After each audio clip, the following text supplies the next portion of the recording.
Polling stations across Britain have opened for the country's general election, with results expected to be released on Friday. Prime Minister Theresa May called a snap election in April in a bid to strengthen her hold over Parliament before Brexit negotiations. Her ruling Conservative Party currently has a working majority of 17 seats in Parliament. When May called the snap election 6 weeks ago, many observers believed she was heading for a landslide victory. But opinion polls suggest that her party's lead over the rival Labour Party has narrowed following a controversial social care policy and the latest London terror attacks.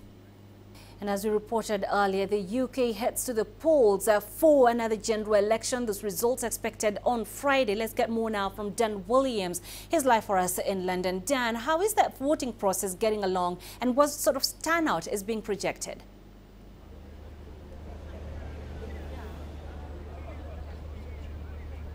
Well, as you can see behind me, I'm here in Westminster, just around the corner from the Houses of Parliament. The polling station here has been open since 7 o'clock this morning, and there's a steady trickle of people coming through. Of course, it's too early to say exactly whether the numbers are up and down on previous elections. It's going to be interesting when the data does emerge as to whether there perhaps is some voter apathy, given this is an election just 2 years after the last election. There was also, of course, the referendum on Brexit as well in between time as well. So this is the third major poll in as many years. So this is going to be very interesting indeed. What will be interesting as well is to see how the young vote in this election too, whether they will vote in large numbers. There are 46.9 million voters eligible to vote in this election, but of the 18 to 25-year-olds in the last election, just 41% of them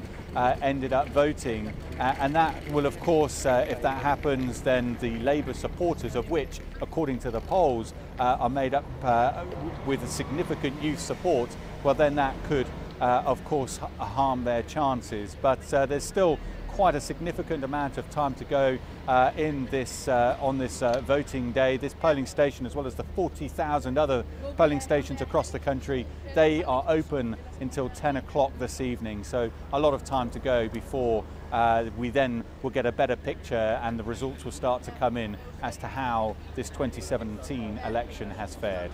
And these polls, Dan, are being held under a cloud of recent terror attacks. What measures are in place to contain any security threat, and are these likely to dissuade many voters from participating in the electoral process?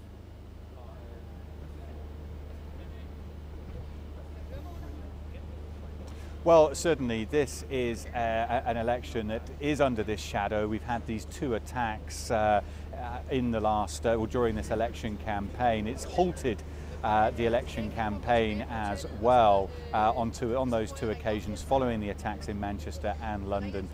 So it's unprecedented in terms of an election. It will be at the forefront, no doubt, of people's minds. There's been a lot of discussion about this in the build-up to this election. Of course, there's been criticism over police cuts.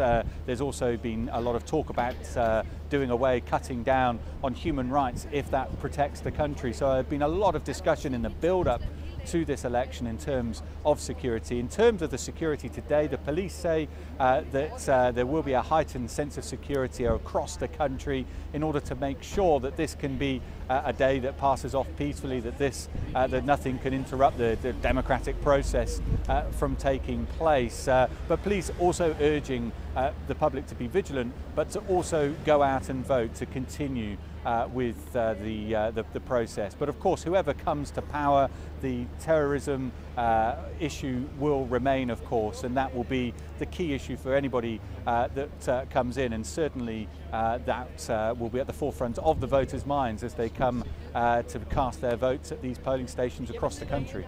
All right, Dan Williams, live in London. Thank you for joining us.